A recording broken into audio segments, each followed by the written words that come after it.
నాయంటే ఈ పుస్తకం ఎక్కువ నీకు? నా ఎంగేజ్మెంట్ కంటే నీకు మీ అత్తగారు ఎక్కువ. నాకు ఇక్కడ దాకా కోపం ఉంది నీ మీద. చిన్నప్పటి నుంచి అత్త అత్త అని నేను వెంటే తిరిగాను కదా. నేనంటే లెక్కలేదు అసలు నీకు. అత్త నేను నిన్ను హర్ట్ చేశాను. అలా ఏం లేదు. నీకు తెలియదు నందు, పెళ్ళైతే చాలా మారుతాయి. నీకు తెలియదు. పుట్టింటికి వెళ్ళాలంటే ఎన్నో పర్మిషన్లు, ప్రతిదానికి కారణాలు, సంజాయిషులు. ఒక్కోసారి అనిపిస్తుంది నా వాళ్ళని చూడటానికి నాకు ఇన్ని ఆంక్షలా అని. అత్తయ్య మామయ్యని సరిగ్గా చూసుకోవట్లేదా? అలాంటిదేం లేదు. మామయ్య చెడ్డవాడేం కాదు, అలానే మంచివాడు కాదు, మొగుడు అంతే. నా పెళ్ళైన ఇన్నేళ్లలో ఆయన నువ్వు ఒక్కసారి కూడా భోజనం చేసావా అని అడగలేదంటే నువ్వు నమ్ముతావా? ఇదంతా మాకు ఎప్పుడు ఎందుకు చెప్పలేదు? నా బాధలు చెప్పుకునేంత పెద్దవి కాదు, మర్చిపోయేంత చిన్నవి కాదు.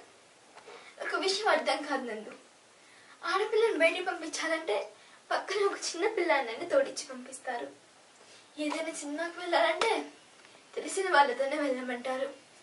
వేరే ఊళ్ళో చదివించాల్సి వస్తే హాస్టల్లోనో రూమ్లోనో పెట్టే కంటే తెలిసిన వాళ్ళ ఇంట్లో పెడతారు. ఇలా ప్రతి విషయం తెలిసిన వాళ్ళతోనే ఉంచాలనుకునే పెద్దవాళ్ళు పెళ్ళి అనే ఒక విషయంలో మాత్రం ముక్కు మొహం తెలియని వాడిని ఎవరినో తీసుకొచ్చి లక్షలకు లక్షల కట్నాలు పోసిచ్చి కట్టబెడతారు. అతనితో కలిసి 7 అడుగులు నడిచాక వెనక్కి తిరిగి చూస్తే మన వాళ్ళకు అందరంత దూరంగా ఉన్నామని మనకు తెలుస్తుంది.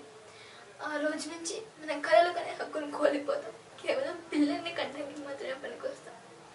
పెళ్ళినాక ఆడపిల్ల ఇల్లు మారుతుంది, ఊరు మారుతుంది, ఇంటి పేరు మారుతుంది, కానీ మనసు ఎందుకు మారదు? ప్రతిరోజు అన్నయ్యని చూడాలనే ఆశ ఎందుకు చావదు? పొదిన వల్ల పండుకోవాలనే కోరిక ఎందుకు పోదు?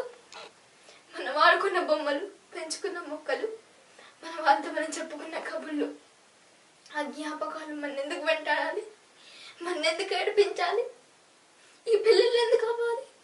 మనం